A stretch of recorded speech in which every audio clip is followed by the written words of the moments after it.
Ladies and gentlemen, please welcome Executive Director Roger Durling. How are you doing?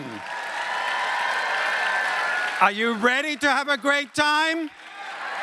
Fantastic. You know, this has become, and it warms my heart, we started the Virtuoso Awards 21 years ago. And now, you know, there was 100 people at the Libero Theater that first year that we instituted this. And now it has become the signature event at the Santa Barbara Film Festival.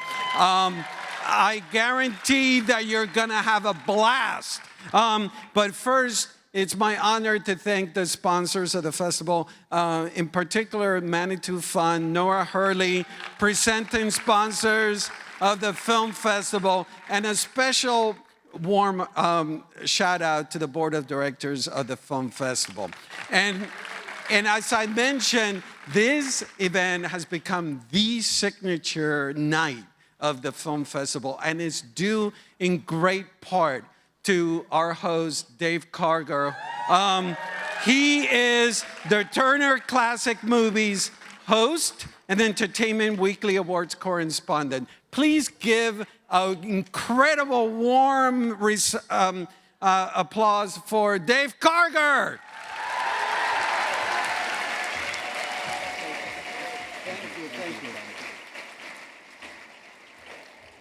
Thank you so much. I mean, I feel like the Santa Barbara International Film Festival is really on fire this year. I'm so happy to be here.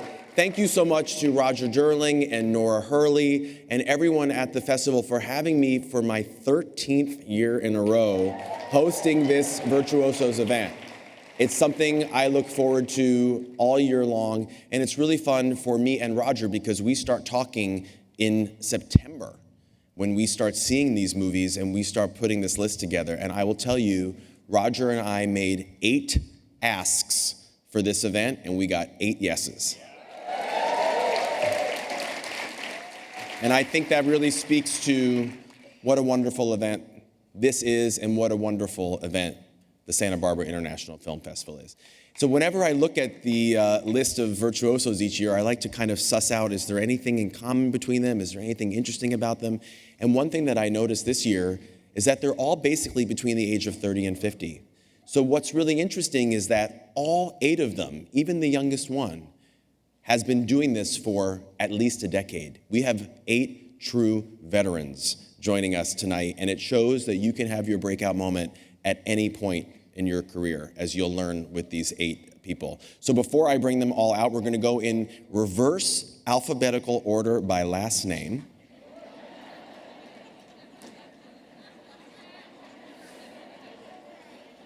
But before we do, I'm gonna play a really great montage that the festival has put together of the work of all 8 of our honorees. Let's check it out. Please welcome Jeremy Strong.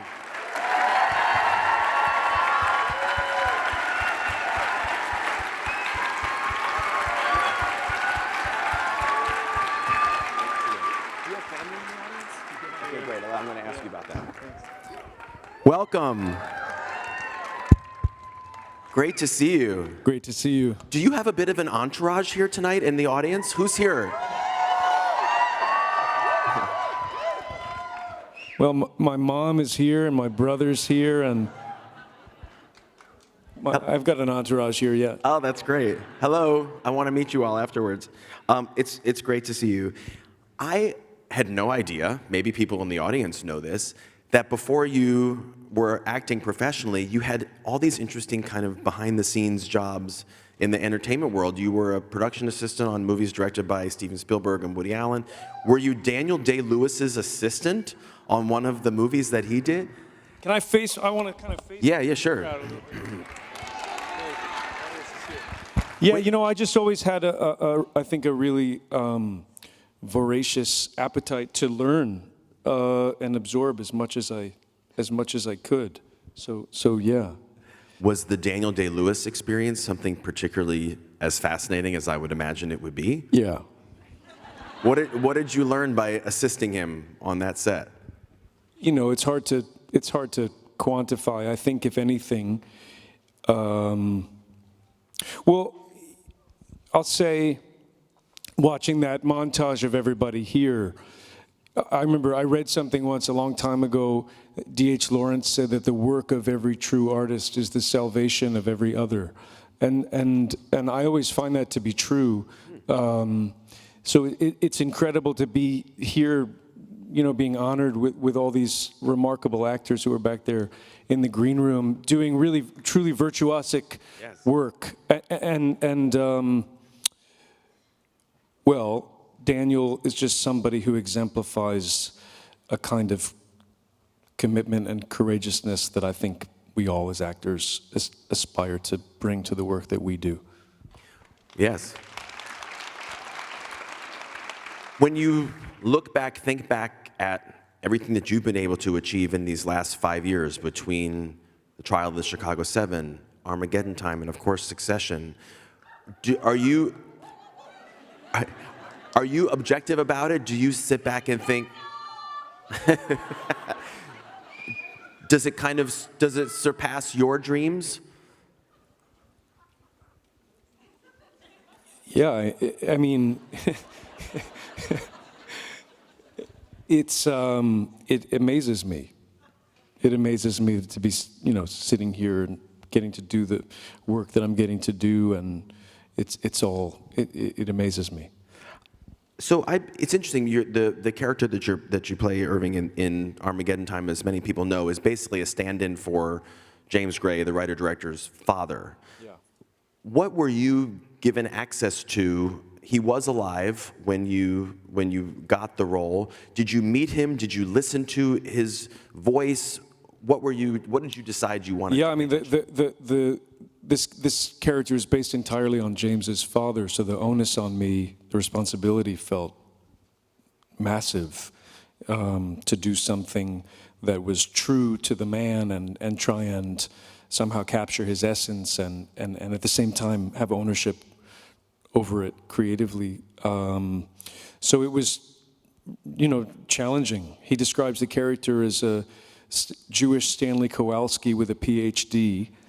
And this scene that you showed, the script, it's a beautiful film. If people haven't had a chance to see it, I hope you get a chance to see the film he made. But I love characters who are up against something that they may not be able to handle. I love characters who can't quite meet the moment that they find themselves in. And this scene, in a lot of ways, is about a kind of inadequacy in facing weathering the storms that are coming at this man. And I was very surprised by the vulnerability that the script revealed, sort of peeling away layers of this character that we see as quite a brutal. We see him be quite violent and brutal, and then there's other sides of his humanity. So it was it was a great challenge and a great privilege to do this movie. I especially enjoy all of the moments in this film with Anthony Hopkins. I thought he did a fabulous job in this film, as did you and Anne Hathaway. Thank you. How did you all kind of work to become the family unit that you so clearly are in this film? Were you given a decent amount of rehearsal time? No rehearsal, but everybody kind of shows up ready. You do a lot of work, and the text always, I think, gives you everything that you need, and a lot of your work is just internalizing that, and then you sort of show up and trust each other, and with those actors, those dinner scenes were a real kind of free fall and a joy. Well, I can only imagine. I'd love to know what different generations, different members of James Gray's family have said to you once they saw this movie. Well, James was sort of withholding. He didn't want to give me any information about his dad at the beginning. He wanted me to just sort of do something according to my own instinct. But I wanted a real kind of soil sample of who he was and what he sounded like. So I enlisted his kids as spies. And his kids actually got a tape recorder in front of him and took some videos for me. And so that was... And they felt like you nailed it? I don't know. It's interesting. James, the first thing James said to me and Annie was whatever you do, don't nail it. So, which is a wonderful thing for a director to tell you as an actor, because oftentimes you feel the opposite of that, that there's some pressure, expectation to land some triple axel Lutz of a moment. And James is really just interested in the honest search. And so it's my favorite kind of way of working. I'm thrilled that you're here. You are going to come back, as I explained to you. I'm going to interview everybody one by one, and then you're all going to come back for a group interview at the end. But I'm so happy that you joined us. Thank you. Jeremy Strong, everyone. Thank you so much. Hang out there for a second. Up next in our special order, we have Ke Huy Quan from Everything Everywhere All at Once. Before Ke comes out, let's take a look at a clip. Please join me in welcoming Gotham Award winner, Critics' Choice Award winner, Spirit Award nominee, Screen Actors Guild Award nominee, BAFTA nominee, and Oscar nominee, Ke Huy Quan.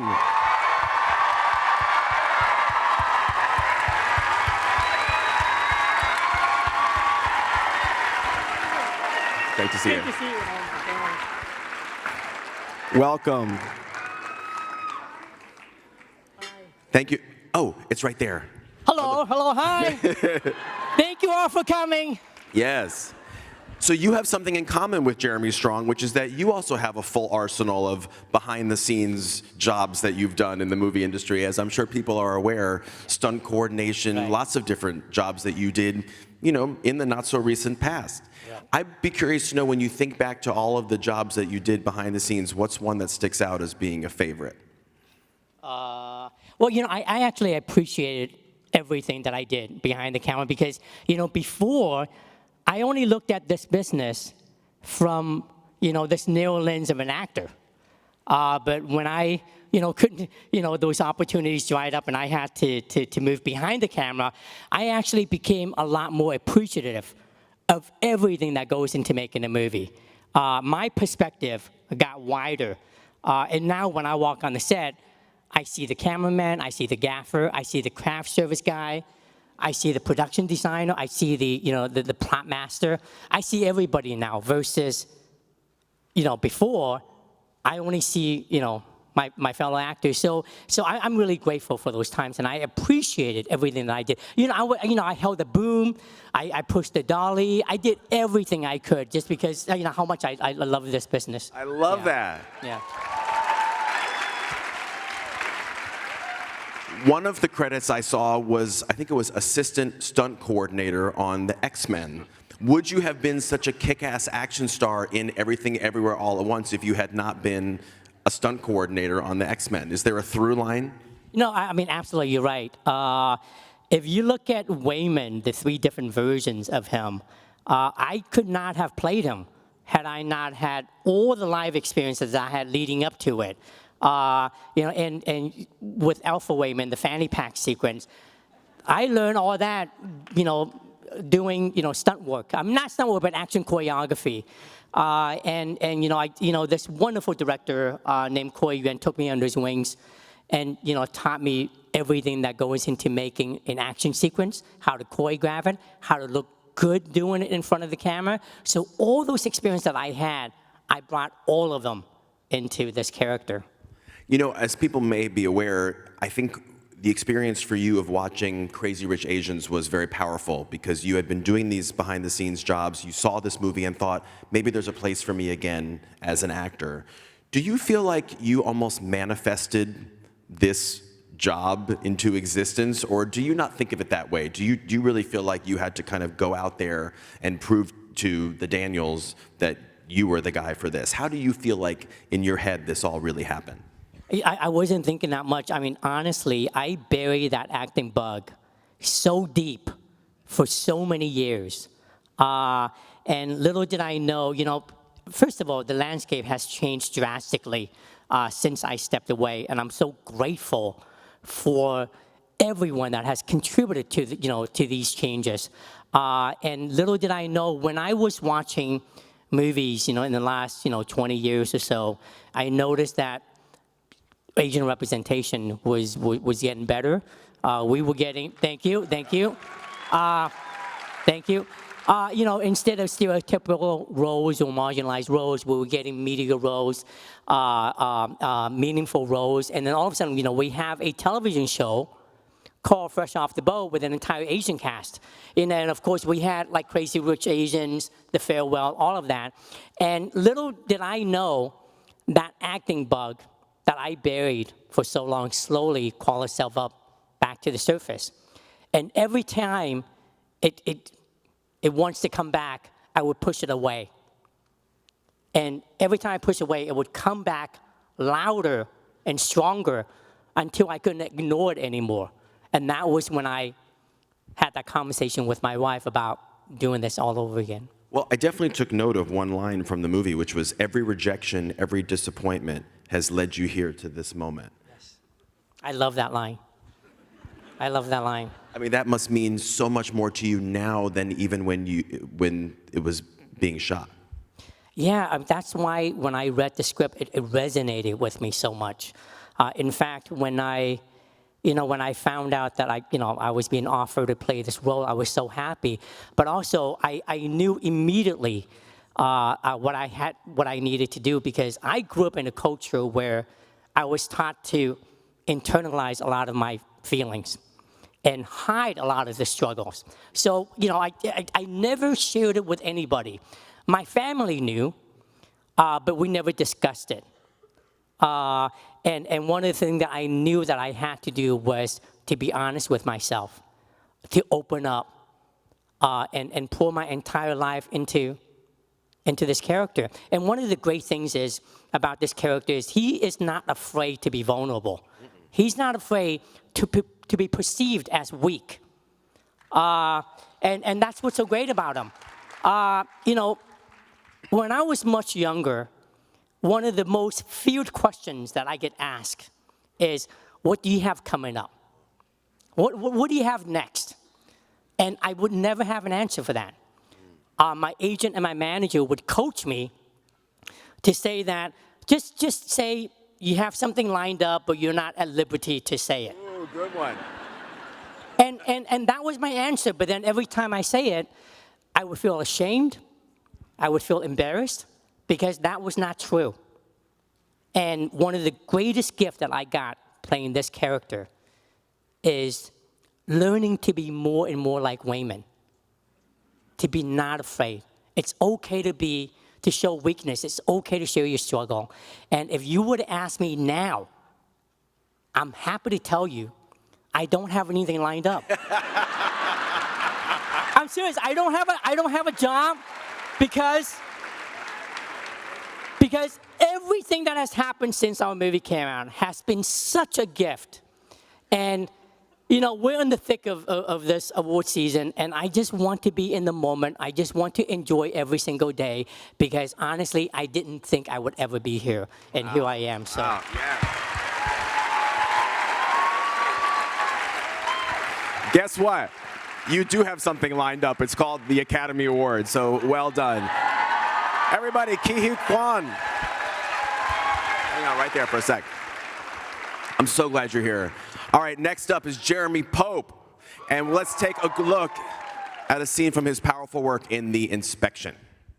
Please welcome a nominee for a Spirit Award for Best Lead Performance, Jeremy Pope.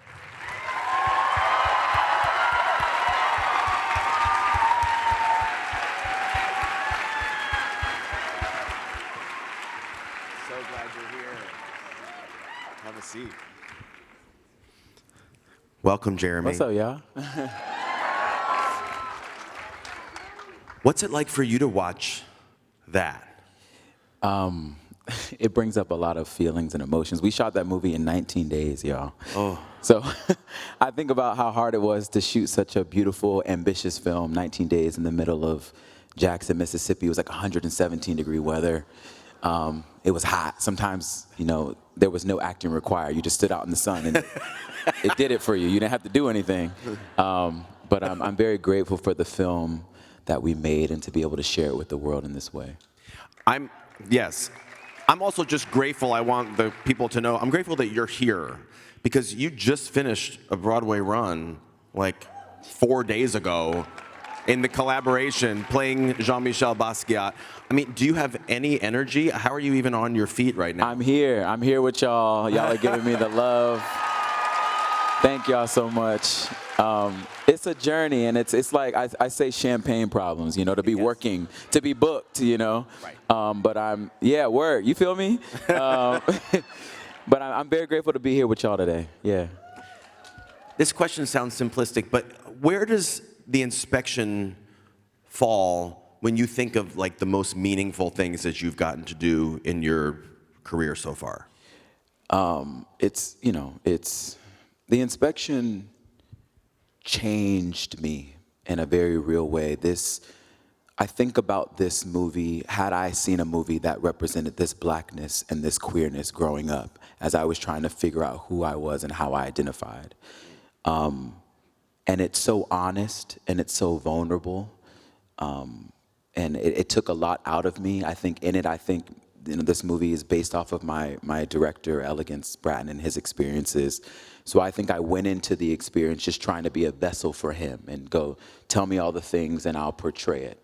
But in that experience of showing up as a strong black man, as a queer individual, it started to bring up some ugly and honest truths within myself and things I hadn't dealt with. So it became very healing. It was a healing process. 19 days, but I learned a lot about myself and just how I want to choose to show up in the work that I'm a part of, and the cost of being an artist, and how sometimes it asks you to be so vulnerable and to put so much of yourself out there. And it feels scary and it feels daunting, but you have to believe that as an artist, you are a vessel for something bigger than yourself. That sometimes the art that we're creating and the time that we are here on this earth will outlive us. And I think I had that experience doing it in the show, like with Basquiat, and experiencing his life and what he left and his legacy, and just hoping that the projects that I'm a part of, the stories that I'm very fortunate to tell, that it will plant a seed for something bigger than just Jeremy Pope, but it will be like a beacon of representation or a beacon of a conversation of what it means to be a black gay artist in Hollywood. Like, what does that feel like? What does that look like? So I'm very happy to be a representative of that, and the inspection gave me an opportunity to do that. I love that. Your fellow cast member and executive producer on this film is Gabrielle Union, and I've gotten the chance to speak with the two of you together about this film several times. I love her. I love her too, on the record and off the record. I mean, she's inspiring to me, the way she supports her trans child. Right. And at the same time, you guys have a super tough relationship. What has the evolution of your relationship been with Gab, as you've kind of prepped this movie, shot this movie, and now promoted it? It's crazy because, like, me and Gab, the way that it all came together, she literally slid into my DMs on Twitter. So imagine just being like, oh, Gab says what's up, and if you're doing this movie, I want to do it with you. So cut to us then in Mississippi, working on this project and, giving all that we have. And I just have so much respect for Gab. She's been in the business for so many years. But just what she does, I say you got to do the work in the streets. And she's really doing the work in the streets as far as protecting her trans daughter, listening to her trans daughter. And, I think that is a big thing when we're having these tough conversations with just how the way that the world is changing and how we can better show up for each other. It's just shut up and listen. And I appreciate her for doing that and making space for stories like The Inspection. It's one of those things. I was talking with my manager earlier. It's like no one knows the text that you get kind of in private, but she is one of those people that is like, I am here for you, 10 toes down, whatever you need. She showed up to my Broadway show. I think like one of my first previews, I had just figured out all my lines. And I'm like, well, give me a couple shows. But she was there like a proud mom would be to support and give me the love that I need. So she really is about it in the streets, in real life. And on set, it was the same. It was the same type of love and respect for each other. I love that. For people who have seen The Inspection, or if you haven't, I mean, there's a lot of it takes place in boot camp. And it's one of these movies where you watch it, at least I do. I was like, how long would I last if it was me, Dave, in this boot camp? And the answer is basically like 3 minutes. I would be out. So the fact that your character and Elegance himself, your writer-director whose life this is based on, was able to go through all this. It's so impressive. Do you think about that when you're filming? Do you think, like, how long would Jeremy last in this? Well, the thing about it is, like, we would get to, being on set and shooting a scene, and I was kind of waiting for my little stunt double to come out, All right, well, where is he on the call sheet? You know what I mean? Like, so I understand you need me to do these push-ups and these pull-ups, but, like, when is he gonna do it, and how is that gonna look? But it was, like, up to me, and a lot of the takes, it would just be, like, Elegance would do a thing where they would just kind of throw the camera up and be like, go through it. And I'm like, now this don't feel safe, y'all. Like, I signed up to be an actor, you know what I mean? Like, show me how to act it, not do it. But I was tested, and then you kind of, the macho in you starts to be like, well, let me show them that I could do it. You know what I mean? So I feel like I've done it. Y'all see it on the screen, so don't ask me to do it again. But we know that you could We know that I could, and I can, and I did. Yeah. Yeah. You did. I did. Listen, Jeremy, thank you for making the trip out here. We love you so much. Thank you. Jeremy Pope. Thank y'all.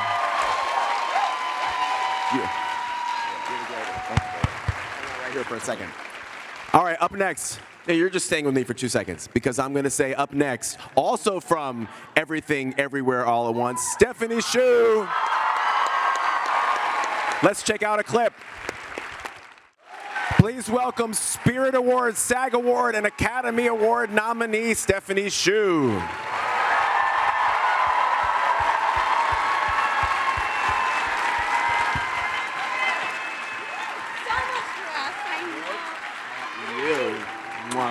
Great to see you. There's a mic there and everything.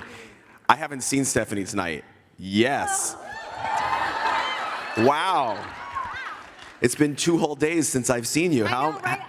I never sat in it before, so if anybody needs a scarf, there's some for you here. It even has words on it. Yes, it does. It's very cool. Dior.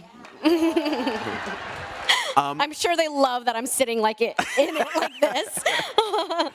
I'm so glad that we decided to run that parking lot scene because that, to me, is the heart of the movie, right? What did you have that scene like circled 5,000 times, X-starred in the script? Oh man, that scene, I remember going, "Hi everybody, thanks for being here."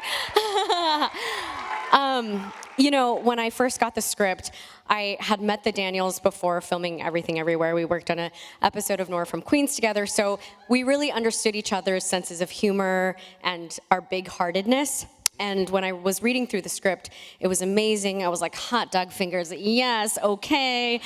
But then when I saw that parking lot scene, I just have never felt so connected to a story before. And I immediately knew that actually that whole story was about that parking lot scene. And so when we went through the audition process, that was a callback scene that we had done, but we had never done it with Michelle, and we ended up filming it sequentially. So that scene came the last week of filming. So I feel like the entire process of filming, I was holding on to this big secret, which was actually really helpful for the character, that Joy and Jobu was feeling that magnitude of despair and desire to just completely separate from her mother's grasp. But I'll never forget that scene. It was one of those scenes where you really feel like you get to be just with your scene partner, and if you're so lucky, your scene partner gets to be the Michelle Yeoh. And you're just really present with each other. There's no bells or whistles.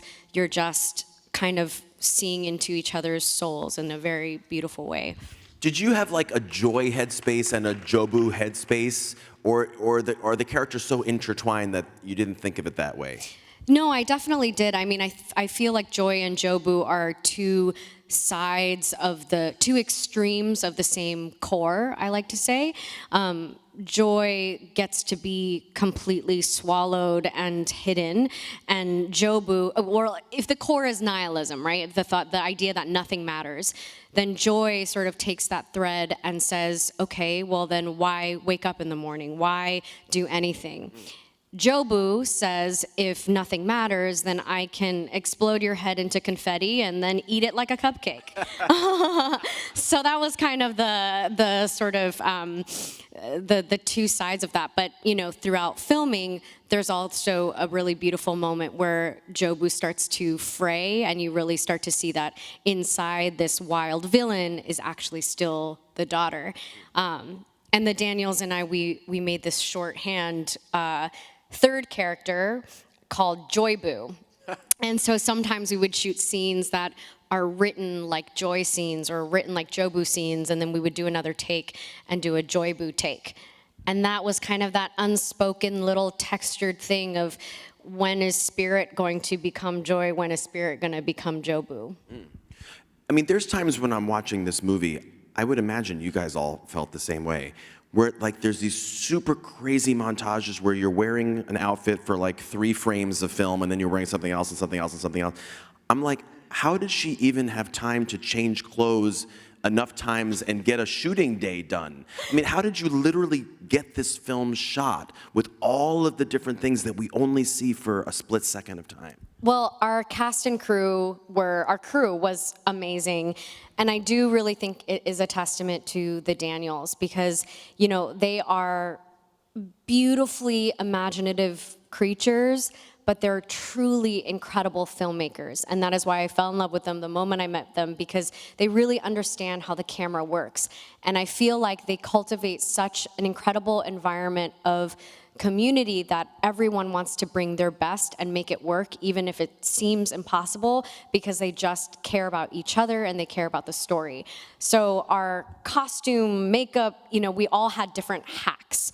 I remember Michelle Chung specifically for makeup. I had a bunch of jewels on my face, and different days we would have to re-jewel into the goddess look or whatever, and we started creating stencils. And so we would just make a stencil out of my face, because you have to think about continuity, and then we'd like cut little holes where the jewels would be, and it was, I don't know how we did it, to be honest. It's kind of crazy. It's exhausting to even think about. It was so fun though, it was all hands on deck. Everybody was so invested, and of course everybody's tired, but the love was so there, and people really cared about the story that you just make it work. It really felt like making a movie with your friends. I love that you say that the Daniels really understand how the camera works. I feel like they have understanding of a lot of different things, including something that I can't imagine in my life experience, which is a mother-daughter relationship. What do you think these two guys understand about that? Well, the Daniels really do surround themselves with very strong and strong-headed women, myself included, and their partners. And I think a lot of the story came from Dan Kwan's experience of being a first generation and an immigrant and growing up in an immigrant household. And then I will say that I think when they didn't know if it was going to be a mother and a daughter. So it's actually really interesting. There was a moment where it was Jackie Chan. There was a moment where once Michelle was brought on board, maybe it was going to be a son instead. So I think it was when the cast really came together, we really brought an inherent knowing of that very specific mother-daughter relationship that you can't really explain, but if you're in it, you're like, whew, I know. Complicated, beautiful, messy, love, so deep, so womb, right. But so complicated sometimes. So I think Michelle and I just brought some of our own stuff into the fold. Well, it's so satisfying to watch. And guess what? It got you an Academy Award nomination. I'm so excited for you, Stephanie. Thank you. Stephanie Hsu. Thank you. Okay.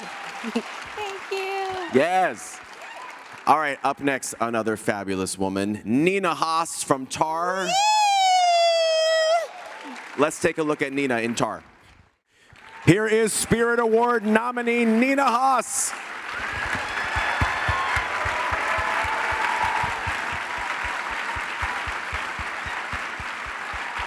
Welcome. Have a seat. Great to see you. Welcome, Nina. You know how much I love this movie. So much. So good to be here. Impressive. You have such a warmth about you, but you do have such a confidence in your your performance in this film. I'd be curious to know when you were kind of in the process of, I don't know if this was an offer or a read or how this all came about. Were you like, oh, this is mine, this part is mine, or were you unsure of whether you were going to get it? It was an offer. Oh, yes. that was good. That was good.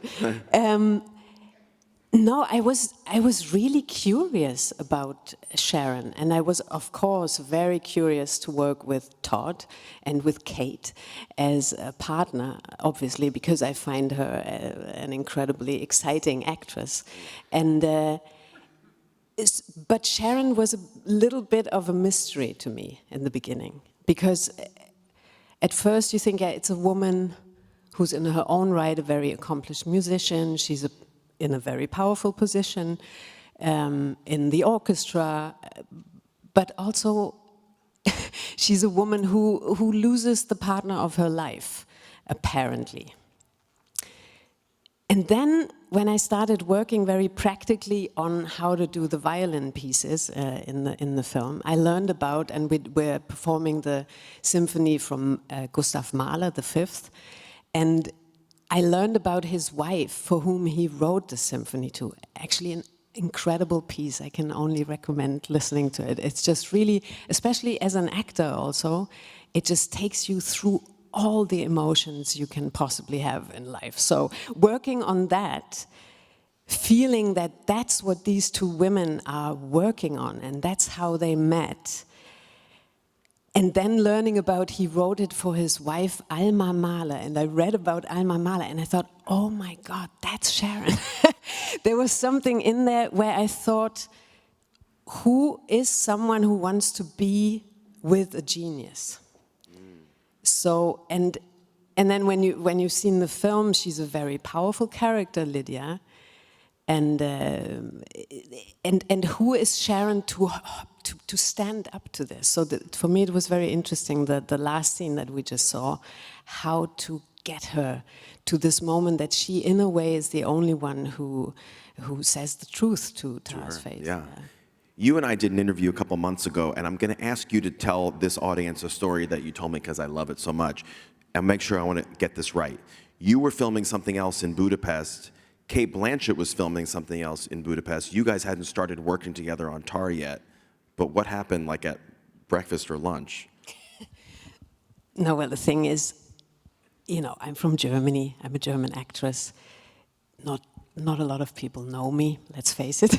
So I didn't know if Kate would know me, you know, but I knew we would work together on Tar. And I was doing the series Jack Ryan in Budapest, and she was doing, I think, Borderland. Thank you. And we were in exile because it was still the lockdown. So there were so many productions working there, and we were all in this phenomenal, beautiful hotel in Budapest. And so we all got to see each other for breakfast, for lunch, for dinner, but I had no idea Cate Blanchett was in this hotel as well. And I was sitting with my Czech colleague next to me. We were both having our scrambled eggs or whatnot in the morning, and we were chatting, and then I see Kate coming around the corner at the end of this breakfast room. And I see my colleague like, oh my God, this is Kate Blanchett, oh my God. And I was like, I know, oh God, I don't know. Does she know me? What should I do? You know? And then, and she then looked up, you know, and then, Nina! And first of all, that was great for my colleague because he was like, like that. And I was relieved. So yeah. I love that.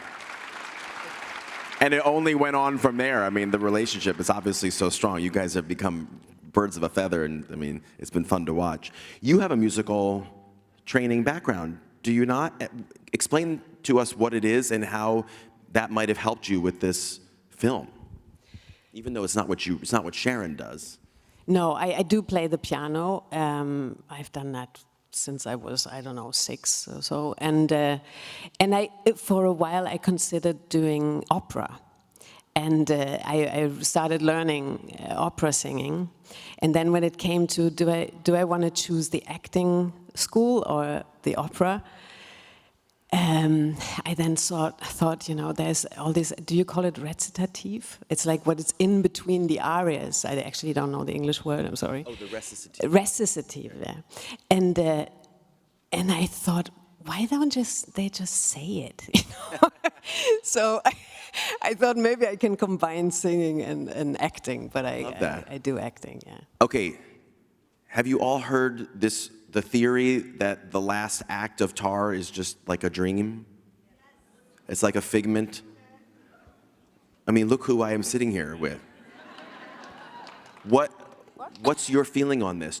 Have you heard these theories about, obviously I'm sure Todd Field didn't want you to have a yes or no answer to this, but have you thought about these? Have there been theories that have come up in the reviews and criticism of Tar that have made you go, oh my God, what a weird, interesting way to think of this movie? You mean the ending? Yeah.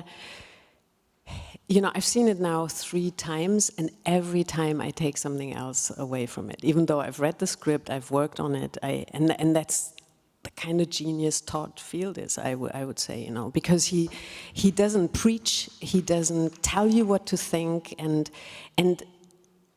yeah, it shifts. So sometimes I think it's terrible where Tar ends up, and then I think, yeah, but maybe that's much more you. Or it frees yourself. I've actually never thought of a dream. I thought it's very much rooted in reality, but I totally see that as well. So I feel amazed that there are so many possibilities in seeing the character Tar and in seeing the meaning of this film. It's what we actually all wanted, is to start a conversation, you know, about power abuse, about, I don't like the word, but cancel culture and all of that. There's everything is in there about a creative. It's a film about a process. How do we get to create art?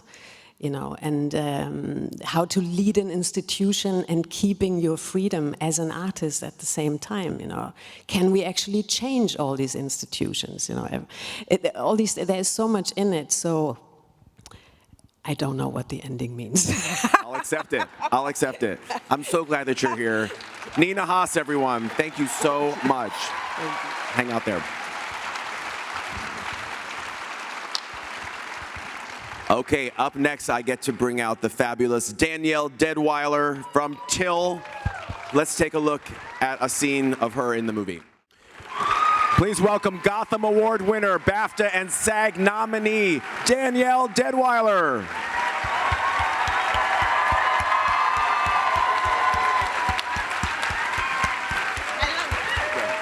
So happy you're here. Thank you for having me. Have a seat. I'm thrilled that you're here. Hi, Santa Barbara. Yes. Hello. My only one editorial comment for the night. I don't know how that doesn't get an Oscar nomination. I don't know. I don't know how it doesn't. You're so kind. You know, we had David Oyelowo here a couple of years ago, and it was a year where there was so much admiration and support and love for his movie Selma. He did not get an Oscar nomination, and I had one question for him about it before we actually talked about the film, which was, what was it like to be kind of the subject of what I called Oscar snub, and I hate that word, outrage? I'm curious if you've felt the love. Oh, every day. Good. Every day. And that's the beauty of the film, right? That's the beauty of all of the stuff that's happening right now. Award season is giving us the opportunity to share the themes, the goals, the intentions of our films. And Mamie wanted this film made. She wanted it made in 1955. She wanted to continue to spread the word, to spread the joy of Emmett, to continue to talk about what happened. And that's given us this opportunity to do that in all of the spaces that we've been able to take it. So there is, you know, just nothing but a win in every sense of the word. I'm happy to hear you say that. Every sense of the experience. You know, we did an interview a couple of months ago, and I was so intrigued to hear you tell me that when you were reading for this, and I guess doing a self-tape, you enlisted your son, who I think was 13 at the time. Oh, he's 13 now. He was 12. Oh, and he actually played Emmett opposite you. Yes. I mean, what a special thing that you two could do together, and look what it led to. What's his feeling on what his role in all of this was? Don't get me to talking about him and give him the opportunity to be gassed up. This ain't about him. It's about me. No, I'm just kidding. No, he was fantastic. My son, we've actually done a film together before, and he works when he feels like it. Okay, I have to work when I can, and he was kind enough to give me his talents. He's lovely and plays with me, and I did the rest of them in the closet by myself. So the scenes, that is. So my son is fantastic. He's just hyper supportive, and I miss him, but I love him. I love that. I'd be curious to know what kind of coping mechanisms you found helpful during the filming of this, with the intensity, with the grief, with the sadness. Are you a journaler? Are you a meditator? What did you find helpful to kind of power you through this experience? I'm an everything-er. I do everything. I journal. I'm a dreamer, right? Like I'm big. No, that's the part that I have not spoken about. Every single night of filming, I dreamed. Okay, like literally, like sometimes, you know, you have a dream one day, you have another one a couple of days later. No, it was every single night. And so those dreams were really beautiful and instructive in a way. And I journaled, I did, you know, kind of somatic writing. We also had the beautiful therapist on set who supported cast and crew through all of the difficulties and dealing with those challenging scenes and talking with each other, you know, and just really holding space for each other. Community care, critical care was everything about this experience. That's what filmmaking is. It's nothing but community. And so I feel like I was, you know, just covered in a womb of sorts throughout this experience. It wasn't a solo thing. It wasn't, you know, the most, you know, solitudinous experience. It was everybody is covering me in every capacity, and we're doing it together. One of the things that you and I talked about, I can't think of a performance that I've seen in recent memory that had so many mega emotional, important moments. Yeah. And we talked about how you kind of prepared for them and psyched yourself up for them and worked through them. When you watch the movie, is there one that you're proudest of? No, it's the whole damn thing. Like, it's so tense from the beginning to the end. And getting to the parts where you do have the levity, right, at the beginning, to be laughing and joyful and listening to music, to find Emmett in those, you know, those joking moments, to come to the close of the film and to look at them in this, you know, kind of surrealistic dream world of recognition and awareness of each other. Those things are the parts that connect you beyond the trauma, because that's the value of the film, is to say, families who go through this type of stuff are not that moment. Those families are the joyful parts of their life. Those families are the joking, the growth, you know, there's so many things that I learned in the reading of the memoir, in the making of this film, that you wouldn't necessarily get otherwise. And so those intimacies of how she reared him, of how he was seeking independence, of how he was a jokester, those things are really fantastic and, you know, define a lot of how I got to do the things that were witnessed in the film. And so it's not just the traumatic, it's the full breadth of the experience of Black family. Yeah. Yeah. People's reaction to this movie has been so powerful, so strong. I would just be curious to know if there's something that someone has said to you or something that someone has written that you've read about this film that was meaningful to you. Oh my goodness, so many things. I'm really excited when folks come up and they say they didn't know, because that's the intent of the film.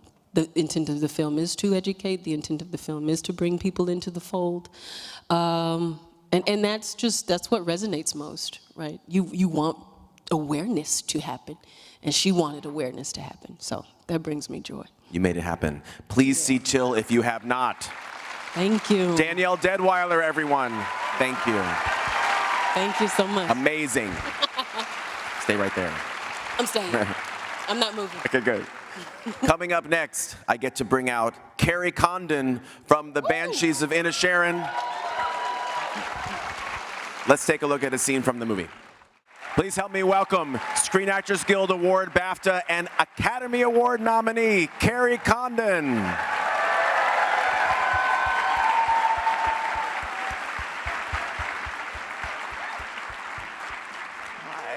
I made it. You did. I'm so glad. Have a seat. What? What? That doesn't make any sense, but okay, but we'll get to the bottom of that later. So I got to sit with you a couple weeks ago at the Critics' Choice, and it made my night when you started talking and saying feckin'. Like in your actual vocabulary. I didn't know the word feckin' existed until I saw the Banshees of Inisherin, but it's not just like a 100 years ago thing, it's a now thing. In fact, it's probably even more of a now thing than a 100 years ago thing. Am I right, am I wrong? You're right, and it's not a swear word at all. Like, my mother doesn't swear ever, but she says feckin' all the time. It sounds like a swear, but yeah, so I guess you can get away with it. Like, because with F-U-C-K-I-N-G, I don't want to say it, in case there's like kids here. But you can only say it once before you get an R rating, then it's 2, but I guess you can say it as many times as you want. But they put, when you go on talk shows and stuff, if you say it, they take it away. Feckin' or fucking? Yeah, feckin'. Oh, wow. Yeah. Wow. Yeah, so anyways, it's not a swear word. You can say it I till love the cows that. come home. With abandon. Okay, great. Yeah. So, listen, obviously, there's magic between you and Martin McDonagh. There's just something about the two of you, your acting style, your performances just gel. Is there something in that relationship, or is it the history? Because you've worked together for, I think, 20 plus years, right? What accounts for it? I'd say it's kind of a combination of things. Like, the first time he saw me do one of his plays, I was 17, and it was my first professional play. And he came to see it because it was years ago, like, and he'd time to be, going to see plays in the middle of nowhere, his plays. And so then after that, he offered me the part in Lieutenant of Inishmore, which was going to be on for a year and a half. So basically, like, I didn't go to drama school, or I didn't learn how to be an actress, so I kind of learned through doing his plays, really. And you learn so much when you do theatre, because, you hear the reaction immediately, so your comic timing and blocking and all these things that you need to will help you be a good actress, you learn them. So we kind of learned together, I suppose. Like, he was kind of there watching every performance and would give you notes after the performances and stuff. So being a critique of my performance wasn't seen as, oh God, I'm terrible, it's crap. It was just like, we just want it to be better. How do we want it to be better? And then as the years went on, I suppose it's just like, maybe he just likes having his friends around him too, Right. Yeah. So when you first, now I know that Banshees of Inisherin kind of had different incarnations. It was going to be something a little bit different 7 years ago, and I'm sure you were given access to it pretty early on. What was your first reaction to Siobhan? Were you like, oh, this character's amazing? Were you not so sure? Because look what it's done. It's led to an Academy Award nomination and all this acclaim for you. Were you on board at first? Well, I was on board because it was Martin's. Do you know, I did that tiny part in 3 Billboards because it was Martin. So I was like, of course, I wasn't going to be, ungrateful. But if I'm really honest, honestly, the first thing when I read it, the plays that I'd done, the parts were so good because they're these young girls who are real feisty and they say how they feel and they're tough as nails and real mouthy. And I was like, oh, Siobhan isn't as wisecracking as Mairead was or whatever. Yeah, I was a bit disappointed. And then when I started the rehearsals and I started planning it, I was like, oh, hang on a minute now. She's actually kind of harder because there's a lot she's not saying, and there's only there has to be glimpses of her private world. And I was like, oh, this is for a mature person. So it was the perfect timing for me. There's a lot of guys around in this movie, right? A lot of guys on screen. Not that that's a bad thing, it just is. What were you conscious of being kind of the primary female energy in this film? Well, when I had done the plays, like I was the only girl in that too, but I had a gun on my shoulder for the whole play, so I felt like one of the fellas. Oh, right. And I'd no hair, I had to shave my hair and all for it. So for this, I kind of felt the same. Like, I'm quite tomboyish, and you know what I mean? So I didn't, like, I knew I was a female character, but I didn't feel like I wasn't really aware of that, you know what I mean? I mean, maybe that's not true. Actually, now that I think about it. No, it was a bit lonely. Yeah, it was a bit lonely because, you know, you can't as a girl be hanging out with the fellas all the time because it's like, oh, well, she's sleeping with Colin, you know. Do you know, so you can't have a laugh in the same way that if you're a fella and you all hang out, you know what I mean? So there's certain things you just can't do, and so I suppose I couldn't do them. But, you know, I didn't mind because there's, you know, strength in solitude, and I feel like that was great to learn, you know? I'm glad we came around to that. Do you know, so tomorrow night I get to be back in this theater because we're doing a whole night with Colin Farrell and Brendan Gleeson, and I'm so excited because I get to do that. But while I'm here with you, I also really want to pay tribute, along with you, to Barry Keoghan, who is just so fabulous in this movie. And I feel like his proposal scene to you has really taken off, and people have really glommed onto that scene, and they just love it. What are your recollections of kind of being by that lake? Because I'm sure he was cracking you all up at a lot of points in the movie, but in that scene, it just turns in such a beautiful way. Oh, that was the very last scene that I shot. Yeah, and it was the last day of filming as well, so it was really like, there's a storm coming, like, we have to hurry, you know, we're all up against it or whatever, and it's like, yeah, right, lads. I need to relax. So that was the last day, and that was the first thing I remember. And then the second thing was, like, in my mind, you know, his character, you know, I kind of thought, like, over the years, he'd really unnerved her a bit. Like, you know, he'd kind of, I thought maybe, like, stolen clothes of hers off the washing line, and, you know, like, weird little things that was just like, he kind of annoyed her. And he was tactless and all. But at the point when he does this, she's decided that she's going to leave. And so she's able to kind of look at him in a motherly way and just, like, feel sorry for him, knowing that, like, you're not going to leave and you're stuck here with your dad, and feel sorry for him. And I think that just showed, like, her as a character just being, like, more evolved, I suppose, that she was able to have that sort of kindness towards him. And what else about that scene as well? Am I trying to think of what other stuff did we remember? Oh yeah, the lake as well that it was at. We had kind of thought that the parents, Pádraig and Siobhan's parents, had drowned in that lake. And one of them, the backstory that we came up with was one of them had kind of been depressed their whole life and sort of suicidal, and that they probably commit suicide. And we didn't know if the other parent, like, saved them or they both commit suicide. So there was this hush-hush, like, oh, we never knew what happened. So when she comes to that lake, it's like goodbye to her parents and goodbye to the grief. Like, I can't get rid of this grief. Like, I have to get off this island or it's just going to strangle me. So I think that was another reason why she was able to have the compassion for Dominic. And it also sort of reminded me of a play of Martin's, The Cripple of Inishmaan. And I did that play for a long time. And at the end of that play, the cripple gets the guts up to ask Helen out. And it kind of reminded me, it's much different in the way that Helen reacts, but it reminded me of that, yeah. It's a beautiful moment. You did such a wonderful job. Carrie Thanks Condon, a million. congratulations. Oh, it's done. Yay, thanks. Was it that bad? Was it that bad? You were great. Thanks very much. Stay there. Is there anybody left? Yeah. Oh, wait. Austin Butler. Let's take a look at a scene from Elvis before I bring him out. Nominated for a Screen Actors Guild Award, a BAFTA Award, and an Academy Award, Austin Butler.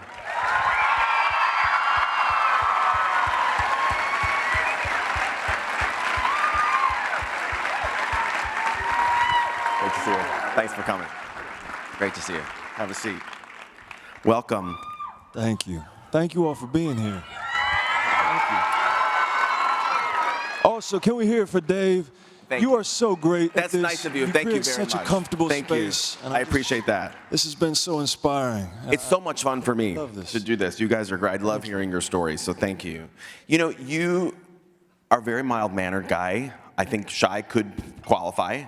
And yet, look what you've done. And I think to myself, I'm so in awe of actors in general, particularly the ones who are mild-mannered. What do you think about yourself when you realize what you've done? And as a shy, mild-mannered person, what even gave you like the gumption to know that you could take on something like this? Delusion. Probably. I think it's the same thing that got me into acting in the first place. You know, I was a very, very introverted kid. You know, I've told the story before about how I would go to a restaurant with my mom and I would have to whisper to her what I wanted and she would order for me. And then I stumbled into being on a set, and I started to, and suddenly something sparked in me. And I don't know quite what that was, but the best way that I can say it is I just feel as though I found my tribe, you know. And then it gave me, through going to acting classes and starting to get certain parts that forced me to have to look at bits of myself and reveal things that maybe I had repressed. And then, you know, you end up getting revered for the things that you would be sent away for if you did them on the street. So yeah, I just kind of, you know, used it as a way to explore more of myself and be liberated somewhat in the process. This is a film that was a long time coming, even after you got the part. Thanks to the pandemic, it kind of started and stopped and started again. Did you ever come to a place where you were on the verge of giving up hope that it was going to finish? Or did you always know, we're going to do this? Wait, that the film was going to finish? Yeah. Well, that we were actually going to shoot it? Yeah. No, I never gave up hope, I don't think. There was a moment where, so, you know, Tom Hanks got this COVID thing, and so we shut down production, and we were about 3 days from starting shooting. And so at first we thought it was going to be 2 weeks, and then it turned out to be 6 months that the film shut down. And so I stayed in Australia because I knew that I'd already been preparing for about a year at that point. And so I knew that if I went back to Los Angeles or New York or something, that suddenly I'd have to be having dinners with friends, and life would kind of flood back in, and I would lose some of that focus. So I just thought, you know, this is a perfect time for me to just stay and double down and throw all my chips on the table. And there was a time where Baz took me on a walk, and he said, you know, I think the film may be over. We may not be able to make it. And I said, well, until we know that for sure, I'm going to stay. And so I just stayed, and I would walk down the beach, you know, practicing laughing like Elvis or something, and that was my life for 6 months. And then we shot the movie, and wow. Yeah. This is a question, yeah. A question I'm sure you've answered numerous times, but because I have never heard personally the answer, I'm going to ask it. When you think of all of the different aspects and all of the different training, the voice, the singing voice, the movement, was there one part of this training, this preparation, this performance that was the hardest to feel like you had gotten down? I think it was how they all fit together, you know, because there's all this sort of technical things of, you know, dialect work or singing work or learning karate or whatever the things were that I did. And it's sort of like you're spinning a ton of plates at the same time. And so, and it was also challenging because Elvis changed a lot over those years that I was playing him. So, you know, I mean, it's 3 decades. And so he walked differently, he spoke differently, he performed differently. There were so many changes. He was different spiritually and emotionally and everything. And so, and then we're filming out of sequence, so that's tricky as well, to lock yourself into each one of those periods. And But for me, it was, I think it was mostly just walking that tightrope of wanting to find his humanity as much as I possibly could, but not losing all those intricate things that, you know, his physical mannerisms or those sorts of things that make you go, oh, that's you know, giving me the essence of Elvis. So it's those tricky things, because if you go too far into the one direction, it's just an impersonation, and it's like you're going to a wax museum. And so it's trying to figure out how to meld all that together, and while spinning the plates of going, okay, we've got Hound Dogs coming up, so I need to really prepare for that, you know, and that's kind of what it is. One really interesting byproduct, I think, of this whole experience for you is the close relationship that you've developed with members of the Presley family. I mean, from Priscilla to Lisa Marie to Riley, I mean, they're multi-generations have become close people for you, and you've dealt with loss with that relationship. I can't imagine you expected that was going to be part of this experience. What has that part of it added to this whole thing for you? I mean, to me, that's been the greatest gift of anything.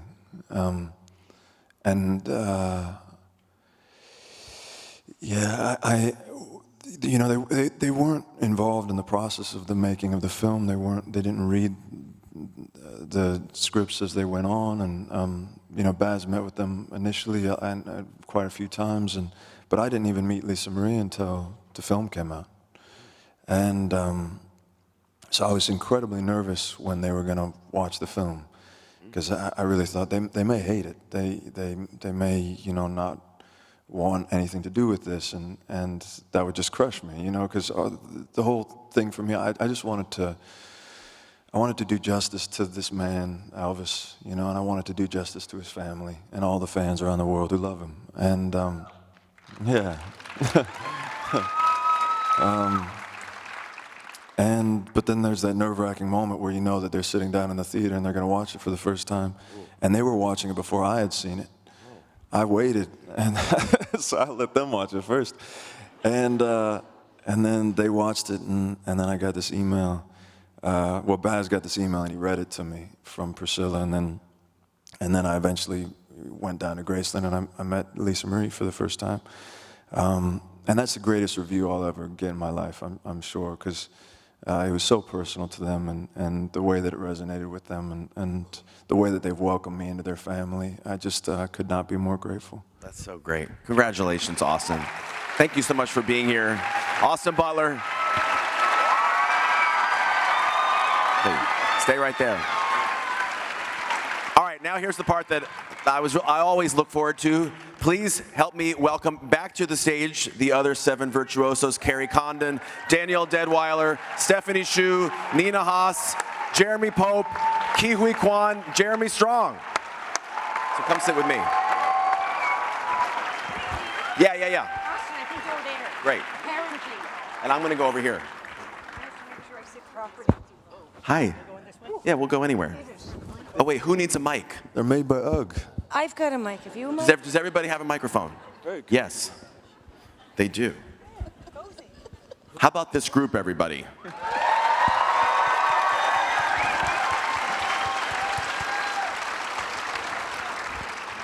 Okay, so I have a couple questions. And these, no one has to give like super crazy long answers, because we're just going to have a little fun. So what we learned tonight, we learned a lot tonight about the 8 of you. And we started off by learning that Jeremy, I'm going to take this hair off your, okay. That Jeremy and Ki both had really interesting behind-the-scenes jobs in the movie industry when they were not acting. So I'm going to start with Jeremy Pope and go down the rest of the line. What is a behind-the-scenes job in the film business that you would be curious to do? You think you'd be good at? I think I want to direct. Yeah, I'd love to direct. Yeah. You. Okay, I would also love to direct, but I would say that I wish I had the skill set to be a stop motion animator. I wish I had the patience to do that. I would maybe say cinematography. Oh, why you do that? We can do it together. We can do it together. I want to do it too. Yeah. Carrie? I think casting. Ooh, thank you. What's yours now? The pressure's on. You know, I started as an extra in this business. I did all right at that. I could walk around in the background, but I think the other thing is I always wanted to be a special effects makeup artist. I thought I would love that, like, you know? I like that. Tonight we also spoke to Nina Haas about what it was like to play the spouse of Cate Blanchett in a movie. So Jeremy Strong, who is an actor or actress whose spouse you would like to play?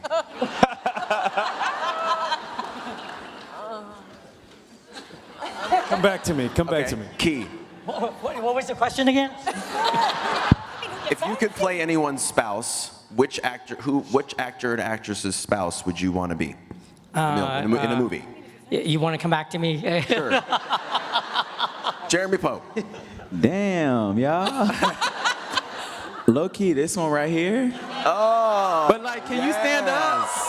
Can you like show them the vibe?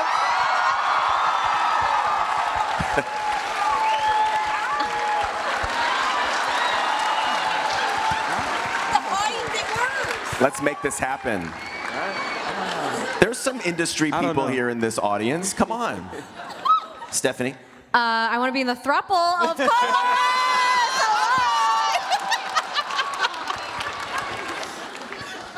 And Nina, you've been Kate's spouse. Is there anyone else whose spouse you'd like to play? Betray her. I can't. You can. That's fair. That's fair. I was going to skip up you. there. Right. How dare you, Nina? Oh, you're right. You want to be in the quadruple. Yes, in the quadruple. Yes. You're right. Okay. Okay. Can we take Kate also? Yes. Yeah. Well, then now it's a quintuple. Yeah, Okay, wait, it's a quintuple. Okay, the quintuple. Carrie? It's on you, Carrie. I'm confused because I'm like someone I fancy or someone I'm just going to say for old time's sake, if he was still alive, James Gandolfini. Oh. Okay. Yeah, I loved him. That's very good. Yeah. That's I'm very trying to buy Austin time. I'm just going to keep talking. I need time to buy. Oof. I'm just going to say Marlon Brando. Yeah. Yeah. Why not? Okay. Jeremy and Key, it's come back. When I said come back to me, I just meant really to skip. to Okay, skip that's it. fine. You're allowed Yeah. to skip. Skip the question altogether. Well, I was just at the Oscar luncheon, and when I found out that Tom Cruise was in the building, because I love him so much. So I love to work with him one day. Yes. I'm loving all these. I'm loving all of these combinations and permutations. We talked to Key about the incredible fanny pack leading action scenes. How would each of you feel about doing action scenes along the lines of the ones that Key does? Would they give you nightmares, or would you be super excited to do them? Jeremy. Well, I loved what Jeremy was saying about sort of having to go through something that you don't necessarily feel equipped to go through, and just putting yourself through an ordeal. And I think that that's something that we're called upon to do sometimes in different ways, and those are always growth experiences. Absolutely. Yeah, I mean, I think I feel the same. I would love to, I mean, what you did, and it's so freaking cool, you know what I mean? So it's like, you kind of go like, I kind of want to see if I could do that and what it would look like, and maybe it's cool, maybe it's trash, I don't know. Like, I'm into it. Well, Stephanie, like you did it. I mean, I did with some schwangy doingies, and that's what they're called. But I feel like, honestly, I think coming from a theater background, there's something a little bit of masochistic in me, where you like want to challenge yourself so hard to really achieve something, or like train yourself to do something. So I love action and choreography in that way, because you really, you have to kind of rise to the occasion, which I feel like is so much what you did too. Oh, thank you. Yeah. You just stole what I wanted to say. We can share it in our quadruple. Yes. Oh, yeah, please. It's a family affair. Quintuple, Sorry, whatever. quintuple with Kate. Yeah. Well, if you two are the teachers, I'm all in. yes. I come from dance as my primary medium, and so dance to me just feels like action. It feels like choreography. Anything where you're interwoven with everybody. That's my vibe. Carrie. If they pay me the same as Tom Cruise, yeah. Yes. I'd do Tom Cruise. I mean, that's the joy of getting to be an actor for me, is all the things you get to learn. So, I mean, on the last film I just did, I got to learn how to ride an old Harley. So I'm riding around without a helmet through Cincinnati, you know, or Amazing. Or in Once Upon a Time in Hollywood, I got to learn how to ride horses really well. So you get to learn all these skills, and and the fight sequence. I mean, what you guys did is just incredible. I mean, it's absolutely amazing. I would love to do something like that. You know, guys- I mean, Danielle, if you say you had dance background, I mean, Michelle Yeoh has dance background. And you know, I mean, look what she did. I mean, you would be great at it. Yeah. I'm ready. Yeah. Pew, pew. I knew you was gonna get in. So we talked to Austin about playing an iconic singer. Carrie, starting with you, which iconic singer would you like to play in a movie? Do you know, I was just talking to Nina about that I don't think I'd like to play like somebody that everyone knows. Honestly, it must have been really hard because like loads of people know Elvis, so... Yeah, and if Do you know? if it doesn't go well, you'll never work again, you know? And you really did it so brilliant, honest to God. Because I just don't know, I think I'd pass, you know. So, but I mean, if I could, I don't know, lads, I don't know. Yeah, I don't know. That's my answer. I don't know. No, you're supposed to say Skip, like he did earlier. A singer, if I could be a singer. Or a musician in general. Yeah. Okay. Either. God, I don't know. Crystal Gale, because of long hair. Yes. I would love that movie. Danielle, who would you want to play? Alice Coltrane. Pew, pew. Pew, pew. You don't have to have an answer, Nina. But if something pops No. up, guys. I would like to say some kind of a rock star, but I can't think of one. I will say Debbie maybe Harry. Barbara Streisand, Barbara Streisand.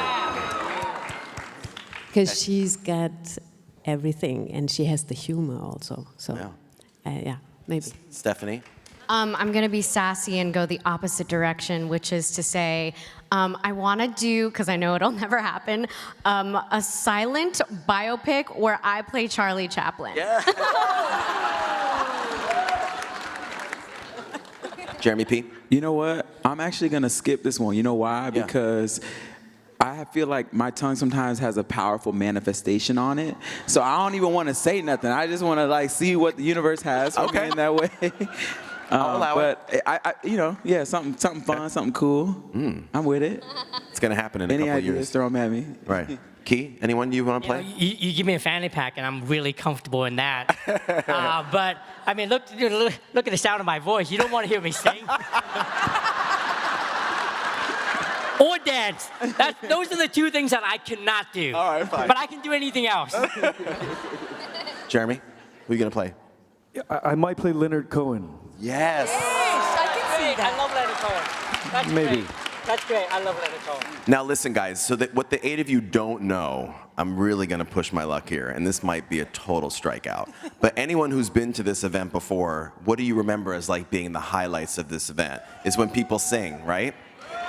Oh my Now- God, you're singing, not me. Austin's like, hell no. I know. But we have on this stage, we have trained singers, we have Broadway and musical theater stars. Is there anyone that just wants to sing, like if I were to say to you, what's your favorite one line of your favorite song? Is there anyone who would like to share that with us? One line from your favorite song.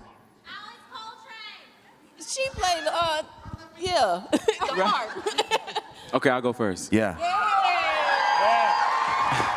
I don't know why I said that. That was like my alter ego speaking up. I was like, woo!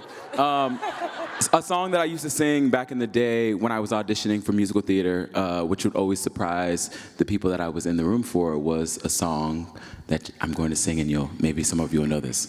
I've been lonely, I've been waiting for you, I'm pretending, and that's all I can do. The love I'm sending ain't making making it through to your heart.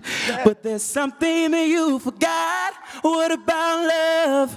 Don't you want someone to care about you? What about love? Don't let it slip away. Yeah. What about love? I only want to share it with you. You might need it someday. Yeah.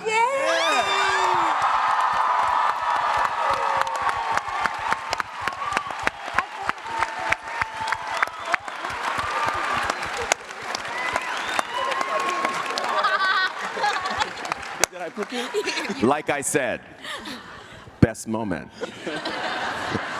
Is anyone going to dare to follow that? Awesome. No, nobody. We're not going to force it. Are you sick of it? You don't have to. I can only sing in one voice, and I'm not about to do that. I love you all. Right. We're not going to force it. Stephanie, you're not feeling it? Well, for those of you who don't know, Jeremy Pope was leads in 2 Broadway shows at the same time? Yeah. Exactly. Remember that? 2 Tony nominations in the same Blacked out, year. or- Yeah, anyway. But it was the same season. We're actually in the same season on Broadway. That's kind of how we met, which is crazy to be in this moment. Full circle, so grateful. I So, won't yeah. do what he just But I think you should sing. Nope. You should. A line. No. A line or 2. Don't. I'll be background. I'll sing alto. I'll sing tenor. Come on. I know you got it. It's okay. I'm not in the business of forcing anyone to do what they don't want to do. That was pretty freaking great, so I'm happy to let it go. Jeremy. What I do like to do at the end of this event every year, so I'm going to put you on, kind of on the spot, but I know you're going to all be great. What I like to do is end this night by giving this audience a recommendation of a film, also can be a TV series, of a film that's from this year that you would encourage everybody to see. Something that you've seen that might be a little bit under the radar that you would like this audience to know about. I'm gonna start, I have 2. I love a movie called The Quiet Girl, which is one of the nominees for Best International Feature. It's an Irish film. Have you seen it, Carrie? Yeah, of course. Yeah, Okay. it's so beautiful. It's in Gaelic. It is so beautiful. And then if you have not seen Marcel the Shell with you shoes stole on, mine. that's nominated for Best Animated Film. I love Jenny Slate and I love that whole film, and I would tell you to watch those 2. So which side wants to start? I'll say Close. Close, also nominated. I just watched that. So beautiful. Close. Great film. Yeah, Lucas Dont, is that the Lucas director? Dont. Yeah, Yep. Dont. Beautiful film about a Gorgeous friendship film. between two boys. Carrie? Come back to me, 'Kay. please. Thank you. Danielle? We're passing a lot tonight. I love Triangle of Sadness. Yeah, me too. Yeah, Dolly's a wild one. Amazing. Nina? I would have said Close as well, but now, so I will also say Close, but also After Sun from Charlotte Wells. Beautiful film. I was gonna say After Sun, and I was also gonna say Marcel, but now since y'all have that on your radar, I'm gonna say Causeway. Yes. Brian Tyree. Yeah, Causeway for me with Brian. Dope artist. So great. And Marcel. Yeah. Marcel, yeah. Key? I'm going to say The Whale with Yeah. Brendan Fraser. Unbelievable. If you haven't seen it, if you do go see it, make sure you bring tissues. Yeah. Good advice. See, I was going to say The Whale, and then I was going to say Causeway, and then I was going to say Close, and then After Sun. So maybe Navalny, Oh, I haven't seen Navalny. which is an incredible documentary that blew my mind. Great. Carrie? I'm drawing a blank, lads. It's all right. Like, what time is it? No, if it wasn't this, because it's this year, that's what's making it hard for me. And I suppose I'm only thinking of all the ones that are nominated, and then I'm trying to think of one that isn't nominated, and I can't. It's all right. Sorry. We've got plenty of good I'll recommendations. think of one on the way home in the car. And You will. You'll call me. I'll let you all know. This was an event I was really looking forward to, and the 8 of you did not disappoint. So congratulations to all of you for being here. Thank you. Now, but hold on. Because now I have the honor and the pleasure of bringing out someone who is actually going to present the Santa Barbara International Film Festival Virtuoso Award to these 8 impressive people, a local Santa Barbaran, and a 4-time Emmy-winning actress and host, Jane Lynch.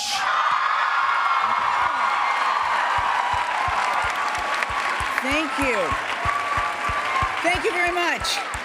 So, on the press line, toward the end of the press line, there were a bunch of young people representing, are you here? Good. Representing, there was someone from a junior high, high school, and then UCSB. And they asked me, what would you tell a young actor starting out today who wants to do what we all do? And I didn't say this, and damn it, I wish I had, but I would say listen to great actors talk about what they do. And kids, you just had a master class tonight. I deeply appreciate all that you've done and all the preparation and how you give so much, 100% of yourself. And it's just it's an inspiration. And for you kids out there, you know, I hope you were listening, and I'm sure that this is something you can get online and you can listen to it over and over again. All right, well, ladies and gentlemen, I give to you the Santa Barbara International Film Festival Virtuoso Award winners. Come on out, kids.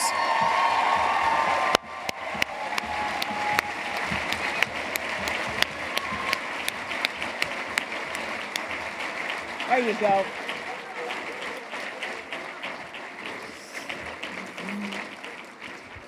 David, what a wonderful job. Thank you so much, Jane. Just the best. Thank you. Jane Lynch, everyone. You're so good at this. Thank you.